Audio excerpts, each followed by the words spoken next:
Welcome back, friends. If you're here for part 2 of my amazing interview with Sue Becker, you are in exactly the right place. If you missed part 1, don't worry. You'll find the link in the show notes under episode 29. Definitely go back and catch that because it lays a powerful foundation for everything we're diving into today. I'm so excited to continue this conversation with Sue.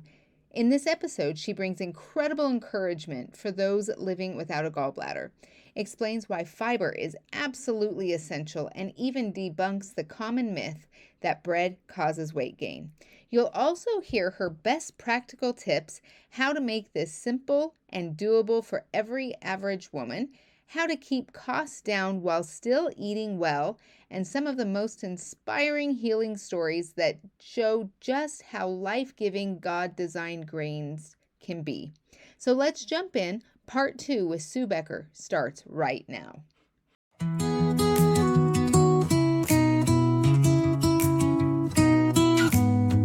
Gallbladder gone. Now what? Let's heal from the inside out. Welcome to Gallbladder Gone? Now what? The podcast for Christian women navigating life after gallbladder removal. Hosted by Jamie McCrivey, holistic nutritionist, wife, boy mum, grandma, and a firm believer in God's design for lasting health. Did you know that over 1.2 million Americans have their gallbladders removed every year, and that the majority of them are women? Even more eye-opening is that all gallbladder issues are digestive issues, and poor digestion is at the root of up to 80% of all disease, including hormone imbalances and weight struggles. While Jamie isn't a doctor and this podcast isn't medical advice, she shares real solutions rooted in research, experience, and God's Word. Let's get practical, biblical, and real, one step at a time. So when we get their gallbladders taken out, like for me, I didn't know what I didn't know, and I was in excruciating pain, and had low energy, all of this stuff, and I got mine out, and I kind of regret it, but at the time, I'm like, I don't know that I would have. Yeah, could I have revived it? I like to think that yes, I could. But for those of us who don't have it anymore, Yeah.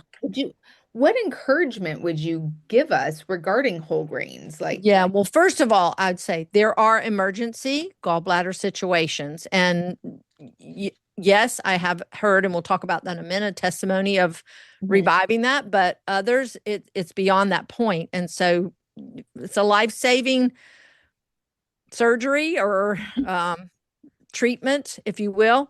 But here's what I would say. So after surgery, you are probably going to have to reduce your fat intake and maybe eat. You don't want to eliminate it because fats are so important for our body. So you may have to eat smaller portions. You may have to pay attention to what you eat and how you feel after you eat. But certainly you're going to have to get that fiber in there. Now, right after surgery, you might have to be careful and go a little slowly as you reintroduce things that are a little harder to digest and take a little longer. But the goal is 20 to 40 grams of fiber a day. That's the goal. And most Americans are only getting about 8 with the average American diet. So, but especially those with gallbladder removal or even issues, you might want to make sure you're spreading that out throughout the day. So, don't think, oh, I'm going to take my big fiber drink this morning with my psyllium husk and my bread and a fiber supplement and all this and think, oh, I've got my 40 grams of fiber today. You want to eat that bread, throughout the day, eat those fresh fruits and vegetables. Beans are important. They've got a lot of soluble fiber. Barley and oats are higher in, and I think rice are higher in soluble fiber than, say, wheat. Wheat has more your insoluble fiber, but they both play a role. But spread it out. You're going to have to probably, and you know this probably more than I do. I still have my gallbladder, but you don't, you might have to focus on those smaller meals, but definitely focus on fiber, small amounts throughout the day. And like I said, that goal is to get that fiber up there And of course, like I said earlier, grains and beans are high in every nutrient that you need to break down fats and cholesterol into usable forms that your body can assimilate properly. So, yeah. So real foods are your best choice of fiber as opposed to supplementation. In fact, they're finding that supplementation may make your bowels move, but you're not getting the nutritional value that you could be from foods, your real foods that have fiber. Like I mentioned, beans in particular are the richest sources of soluble fiber, but fruits and vegetables are great. Wheat, of course, is great. And yeah, so yeah. So, do you have stories about women who've regained their health even after gallbladder removal? Well, Yeah. I know I have over the years, but I couldn't recall. But I until I did remember one podcast episode. I think it's episode 113 on Sue's Healthy Minutes. She shared that her mother was having severe gallbladder attacks, and every time she ate, no matter what she ate, it was very painful attacks. Of course, they recommended surgery and gallbladder removal. And she said that her mom felt like the Lord told her to wait. And then she found out about the bread, started making the bread, and her mother could eat the bread and has had no more attacks. But Oh. like I said, that's wonderful. Mhm. You've got to do what God and your doctor and you tell you, what's best for you, because there are emergency situations. But that was one where she felt like the Lord told her to wait, and the bread, started eating the bread with all the nutrients and the fiber to help get that sludge cleaned up, and bile being used properly, and she had no more attacks. So that was a I great love that. testimony. Yeah. Yeah, because some of my listeners too, I mean, even if they've lost their gallbladder, they have obviously know women who haven't and want to keep them. Like my daughter-in-law right now, she's a very unhealthy eater, and I'm like, come on, you can do it. But Yeah.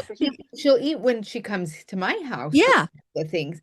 But it's been a challenge for her. So women oftentimes are told that bread makes you fat. So what are your Yeah. thoughts on that? Eliminate it because it's gonna make you chunky. No, and I love it when women stand up and say, I've been doing this. I had a lady just in my class recently. I've been doing this for 7 weeks and I've lost a pound every week. And I that's great. Real bread does not make you fat. The stuff in the store, yes. And our overconsumption of calories, yes. But it's easy to overconsume when you have empty food, no fiber, heavily sugared, high calorie, and you can eat and eat and eat and consume way too much. Bread fills you up. Real bread made from freshly milled flour fills you up. It's very difficult to overeat it, maybe in the beginning, but you'll be just like Jesus said, you'll be full and you'll be satisfied. Those cravings will go away. Um, I I just rarely do I want a dessert or anything sweet because I'm getting the real carbohydrates that my body needs. And there has been so many studies and on women in particular, and I can't remember the year and cite this particular study, but I remember it said women that ate the most whole grains, they were found to weigh less and have greatly reduced their risk of weight gain and being obese. So that is a misnomer.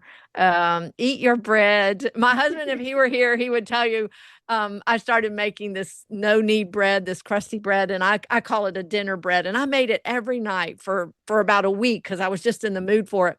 And he tells everybody, he goes, I ate a half a loaf of that bread every night and I lost 5 pounds. Now I know he's a man and they don't have the they weight don't look issues the that same. us Yeah. women do. We tend to hold it, but I just see it all the time. People share, that they've lost weight, they're satisfied, or at least they maintain. And again, us women, we got these things called hormones, and that just thyroid and menopause and slower metabolism than men, and we just tend to hold weight. I'm a little heavier than I'd like to be, but I just feel great though, so I wouldn't worry about it. Yeah, and I love that you said that because I like it is really my mission to because I have three sons and a husband, and somewhere in my brain for years, I would almost compare myself. Like, Yeah. why am I not as energetic or as strong or as, all of these like, and I didn't realize how subconscious they were until I really started like going, wait, I'm a woman. Yes. I have the infradian rhythm, not necessarily the circadian rhythm as much as they do. So there's weeks where I feel great and I want to get out and do things. And there's weeks where I'm like, hey, I need you to leave me alone so I can get on the couch in my warm, comfy pajamas. And so comparing ourselves to our husbands and to men when we really need to go inward and be like, Yeah. I think that causes what you were talking about earlier is the stress. When we're trying to keep up and do and push, and we're trying to stay in that masculine energy, when God specifically made us with a feminine energy. And that Yes. feminine energy is kind of that rest and digest. But how many of us are actually in rest and digest any part of the day, right? We have to really work Yes. on that. And so, Yeah. so we're not asking women in this podcast to make their life more difficult. Right. We're not asking that to make them more difficult, their lives more difficult. What we're so what is one simple kitchen change that can help women improve their digestion? Yeah. Well, I'm probably going to sound like a broken record, but it's who I am. And it's, I've been at this for 34 years. I'm just going to say, get a grain mill. I have never in all my years of studying, and I've been studying healthy eating for a long time. I turned 70 last year. I'm going to be 71 before too long, Mhm. but grind your grains fresh. Incorporate more whole grains into your diet. If you can't get a grain mill, then incorporate grains and beans and whole foods. They're just so nutrient dense. And like I said over and over, I have never seen one dietary change bring such immediate, noticeable, drastic health benefits and varied across the board. I mean, people share with me their testimonies on Sue's Healthy Minutes. I have something we called It's the Bread Stories. They Mhm. just go on and on and on. And I'm people will say, I bet you've never heard this one before. And I'm like, you're right. I haven't. Let's share it. So there, and I just think we've way overcomplicated eating healthy. Yes. And and the nice thing is our grocery stores now, the regular grocery store, you can get real food. And Mhm. you've all heard the saying shop the perimeter. Well, that's real. Stay out there.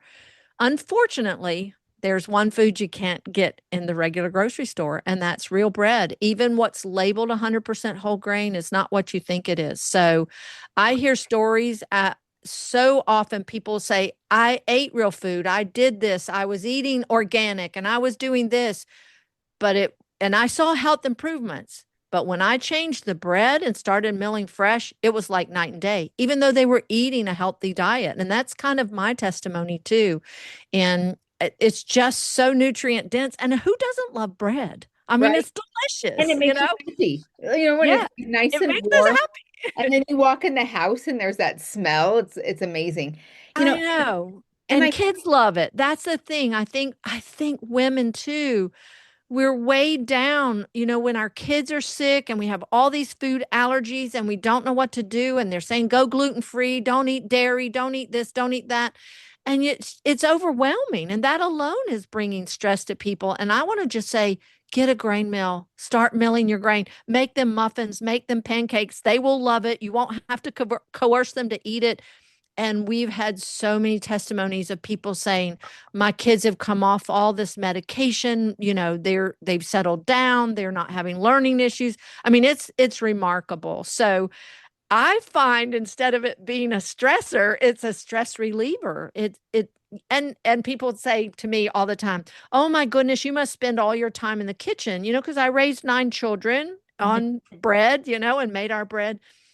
And I'm like, actually, I spend less time in the kitchen because I cook, I make our bread, we eat real food, and they're satisfied. There's no snacking, there's no in there scavenging for something to Yeah. eat between meals. Then we eat our next meal and they're full and they're satisfied. So I find it was very freeing, to be Yeah. honest with you. Yeah. Absolutely. And kind of going back, like where there's a will, there's a way, right? So, with students, they're in like student housing. They're always asking me, well, Yeah. what do I do? And I said, one, go to a farmer's market, interview some of your farmers, because we Yeah. have people here who are getting into the whole grains and they're making whole grain sourdough bread. Yeah. Go Yep. buy it. Another thing is get a friend who has one. I always tell my friends, you're welcome to use my mill. Yeah. And my son moved, and it was awesome. So he's in the army and he just got stationed in Washington. And they have this cute older couple as next door neighbors, and we got to talking. We're talking about her garden. Come to find out, she does fresh milled. So she has. Oh my goodness. So now when I go visit them, she's like, "Yeah, I'll grind you all this flour, and you can make this for them." And I'm like, "Thank you," because I couldn't bring it on the plane. And Right. Yes. Yes. Yes. and then the other thing is, I found them on Facebook Marketplace for like $50. Yeah. And also if you get together with people, you can freeze a whole bunch. You can freeze 6 loaves and Yes. you don't have to be making it all the time every day. Although I'm one of those who likes the fresh bread. So I Yeah. make mine almost daily or every other day. Yep. So that's something that I enjoy doing. Okay, so what is one of your favorite recipes to start with? Like, what would you suggest if I can only do one thing? Like Yep. the most bang for my buck that tastes the best, it's convenient, or what did you suggest? So I kind of might have to narrow it down to four, four basic Okay. recipes. When I first started, so I found a basic yeast bread dough that I loved and it came out nice. So I make everything with that yeast bread dough. I mean, I do some other things now, but over the years, I would make that basic yeast bread dough. Is it I the would make one in it. the red book? Yep. Because that's I the one just I my make. basic bread dough. Sometimes I make cinnamon rolls with it, hamburger buns. I made dinner rolls last night, pizza dough, donuts. My son loved donuts. It's the same dough. You don't need a million bread dough recipes. So Mhm. find that one. But, if yeast bread dough seems a little hard for you, muffins, pancakes, coffee cake, those were my go-tos. Those are what's called quick breads. Muffins stir up in 5 minutes. They bake in 15, even milling your own flour. Mhm. They bake in 15 and they're ready. And again, I developed a recipe. I kept tweaking it and it's very adaptable. It's very easy. You want to take that basic muffin and recipe and put bananas in it, you can. Put grated apple, you can, without changing anything else. I did this week, I did pumpkin and orange oil and cranberries, and it Mhm. same recipe. So coffee cake again is a quick bread. Pancakes, who doesn't love pancakes and waffles? And Yes. they're simple, and those are things that can be ready pretty quickly. Coffee cake takes about 30 minutes to bake, but your muffins, and of course, pancakes is stir up and put it on a griddle and they're ready, or Mhm. waffles. And like you said, once the flour is milled, that's when you start losing some nutritional benefit, some of the nutrition there. But once the bread is baked, the nutritional loss is minimal. So I see moms say they make up a big batch of waffles and they freeze them and then drop them in the toaster. They're ready to go. So freezing doesn't diminish that. So that's what I would say. Find what works for you. I had one customer years ago. She said she was Southern like me, and yeast bread is not a big Southern thing. It was Yeah. my mom just marveled when I learned how to make it. And she goes, Sue, the only thing I can make is your banana millet muffins. And that millet's a whole grain. And I just toss some in the muffin batter. And a couple of years later went by and she said, okay, my kids say I need to move on beyond muffins. But it was, a couple of years, but that was it. And you can take that muffin recipe and you can make it savory, adding herbs to it, or make it out of corn instead of wheat and add cheese. And, so you can take that basic recipe and do anything with it. Just like my yeast dough, you can just do most anything with it. Make raisin bread, put cinnamon and nutmeg and so those would be my thoughts. Find recipes, and I think mine are pretty easy and very adaptable. My little red book or my essential home ground flour book, the bigger published book. So it's just easy. Yeah, absolutely. I agree. And I love that little red book. And it's Yeah. disgusting because Well, that's why we keep it kind of like that. Somebody years ago said, why don't you, make jazz this up a little bit? And I'm like, let's just keep the price down because it Yeah. gets real messy and then people can buy another one. But those were my beginning recipes, my basic bread, basic muffin, basic pancake. And I'm real, creative with the name, basic muffin, basic pancake. And Yeah. then our favorite coffee cake, and that's what we lived on those first few years. And until the kids got a little older and I had time to venture out into other things. So Yeah. And kind of going back, another thing that my students will often say is it's expensive to eat healthy. Mm. And I explained to them it is so much less expensive when Mhm. you make these things at home. And Yeah, it they taste is. better, they're healthier for you, and they save you a lot of money. Yeah, and they fill you up. I mean, Mhm. I did a little cost analysis one time when what class I was teaching called what the healthy eating simplified, and I took a box of cereal, Mhm. just a basic box of cereal, and now it's like $4 or $5. Yeah. And it says that one box of cereal says that it's like 12 or 13 servings. And I'm like, no way. No You got way. 13 teenagers spending the night. You're going to put one box of cereal on the table? No. Yeah. And if you did, and they each ate a little bowl, they'd be hungry still. And 5 minutes later, Yeah. for the same price or even less, you can make a dozen muffins or even 2 dozen for the cost of the cereal, and they will be full and satisfied. Give them a smoothie to go with it or some fresh fruit, and they're full and they're satisfied. And then, so I found that eating healthy actually is cheaper, even buying more expensive things like real butter and things like that. It's satisfying. You don't use as much. And then we haven't even touched on the cost of medicine Mm-hmm. and going to the doctor. Absolutely. And my The husband lost loves days at work and being yeah, sick, like, yes. And or taking care of your sick children, if you work and have kids. So, in the 25 years of raising my children, my husband loves for me to tell this because it's very eye-opening. 25 years of raising children, they only needed to go to the doctor twice for an illness. 25 years and 9 of kids. and 9 kids. A Yeah. lot of families are going to the doctor twice in a week, Yeah. and then there's medicine, and then there's, I haven't had an antihistamine in 34 years since I started milling. So even the cost of an antihistamine's gone. I haven't had I take very little pain medicine. I had to take some last year, a year ago, January, when I hurt my shoulder. I keep a little token bottle of, ibuprofen or something around just in case somebody needs it. When I went to look for it for my shoulder just to be able to function, it had expired. This was in 2024. It had expired in 2017. Oh, That tells you that I had not needed it. And I've talked to people, that say they clean out their whole medicine cabinet because they're able to go off meds. And I'm not suggesting people go just arbitrarily go really off your limited. meds, Yeah. but if you don't need it, you don't need it. Yeah. And so that's what I'm finding.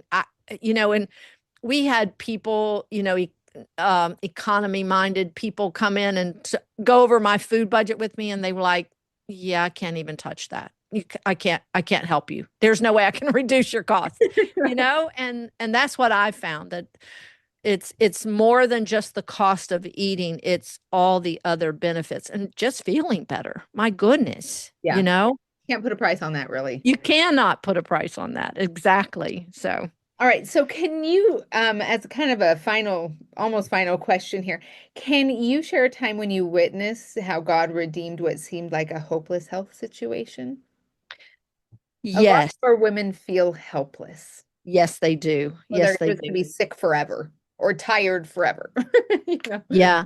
I think there have been several over the years, but recently, and this isn't extremely specific, but on 2 different occasions in the last few months since our podcast really exploded, and I had a lady drive down to our store from Ohio just to come to our store. And I'm not at our store very often.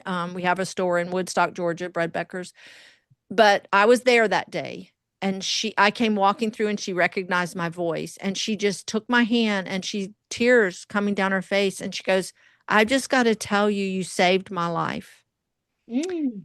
And she said, I was down to only 8 foods that I could eat. And this is something I want to caution people when you go on these very restrictive diets, whether it's voluntarily or you're told that you can't have this, you can't have this. I am finding, especially when you eliminate a whole food group like whole grain, some of these diets out there, these popular diets, people are fine, and the gluten-free diet, because it really messes up, alters your microbiome, which inhibits digestion too. But what I'm finding is the next thing you're allergic to this food, the next thing you're sensitive to this food, then this food, and this food. The next thing you know, you're down to 7 foods, 8 foods. And she said, I started doing the bread and I can eat. It's improved my digestion. And just a month or so before that, a lady came up in my cooking class to me and said the same thing, hugged me and said, you saved my life. This bread saved my life. I was down to 7 foods was all I could eat. Could you imagine only eating 7 foods? And I've had people say they pretty much get down to where they can only eat an apple. What Yeah. does that do for you? Going to get tired of apples. I mean, we're not a horse, that is going to eat an apple every day. So that's not maybe as specific. I have others, especially women, several testimonies, not just women, but one guy came in and he was talking about how he was a construction foreman. I mean, it was his company. And he said, you know what? The main thing I had to find out when I went on a job to check on the progress, I had to know where the porta john was. Yeah. And he was telling my employee how the bread had changed his life. And she goes, so you're saying this bread helped? And he goes, no, this bread didn't help at all. It healed me. Mm. It cured me. He said, now I can live. I have my life. So I could go on and on. We have people lowering their cholesterol and just getting their life back, having their energy back, their moods, their brain fog goes away. These are incredible testimonies, but those two that with tears in their eyes say this bread saved my life. That's pretty powerful.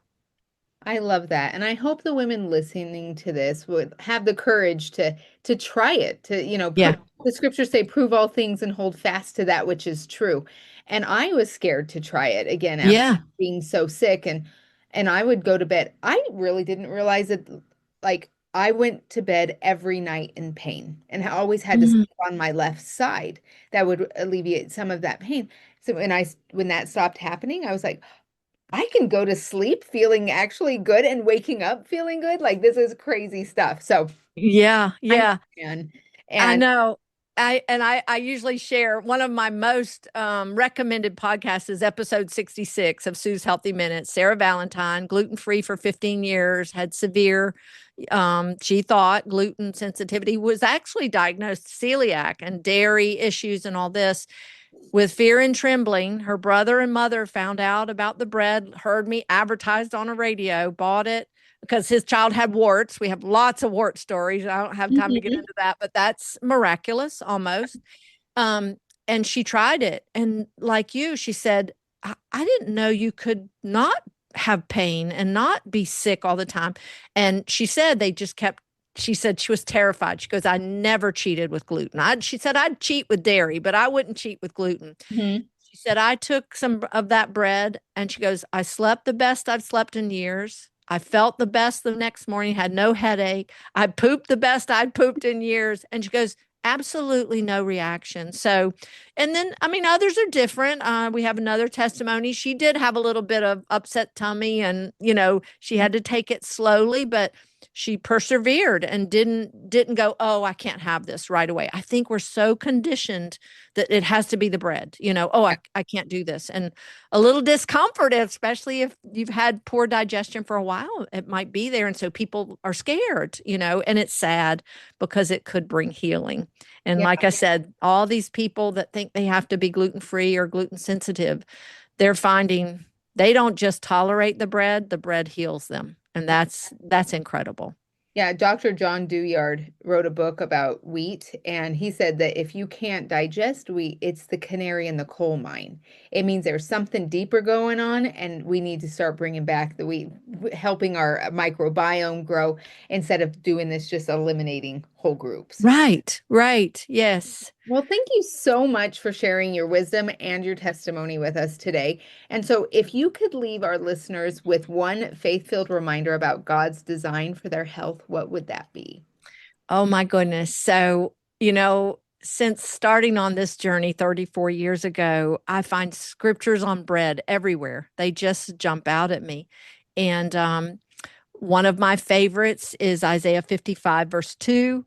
God asks right there, and I'm not paraphrasing. He says, "Why do you spend your money for that which is not bread and your earnings for what does not satisfy?"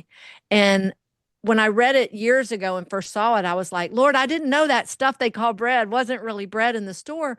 But recently I had a little different take on it.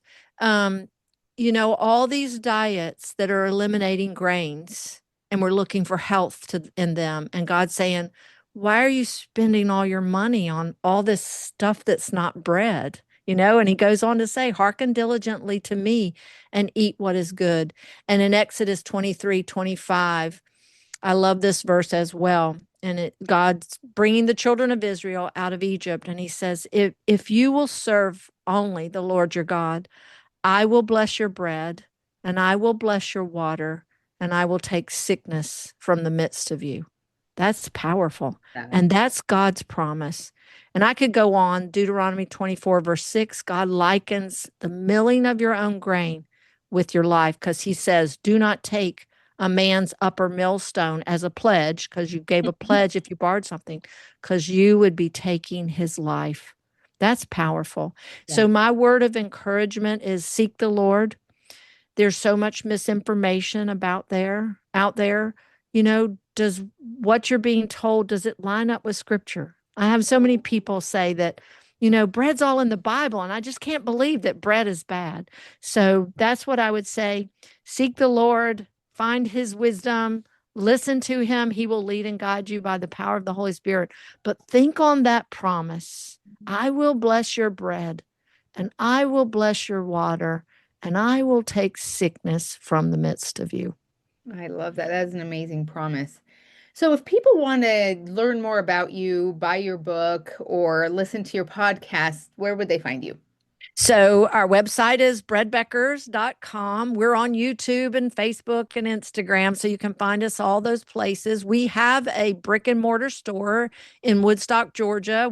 People are coming from all over, so come visit us. There's nothing quite like it. We do cooking classes. I teach them at our store, several a month usually. Subscribe to our email newsletter is the fastest way. So just go on our website, subscribe to that newsletter. It's the fastest way to learn when the classes are, where I'll be speaking. Sometimes I speak at conferences all over.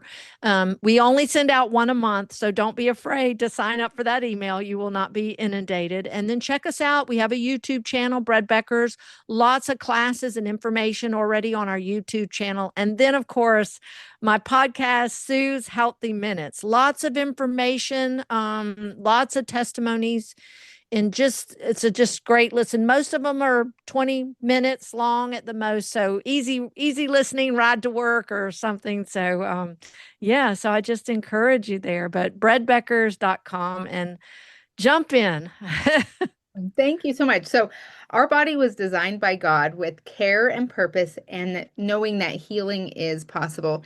And he has promised us in Jeremiah 33:3, call unto me, and I will answer thee, and show thee great and mighty things which thou knowest not. So it is my testimony that God answers prayers, and most of the time it's through the wisdom of others. So thank you for sharing.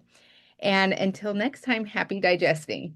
If this episode encouraged you or offered practical insight, be sure to subscribe so you don't miss what's coming next. Leaving a review, subscribing, and sharing with even one friend helps more people discover this message. And Jamie is truly grateful for your support. Be sure to check the show notes for free downloads, helpful resources, and a link to join Jamie's private Facebook group for extra support and community that blends practical health with biblical truth. Just a reminder, Jamie isn't a doctor, So always consult your healthcare provider before making changes to your health plan.